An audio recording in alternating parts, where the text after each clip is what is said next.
Syederalun, ketertinggalan pembangunan, utamanya di bidang infrastruktur, hingga kini belum sepenuhnya hilang di Aceh.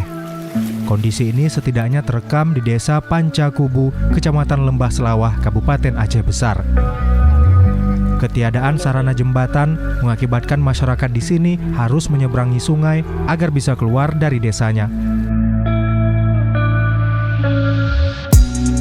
Ironisnya, tantangan mengarungi sungai juga harus diambil anak-anak yang pergi bersekolah.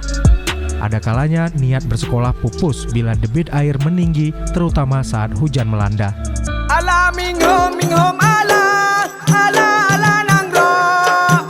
Tahun 2017, pemerintah Aceh telah mengalokasikan anggaran untuk kegiatan ini, di mana telah dibangun satu abutmen dan bronjong batu.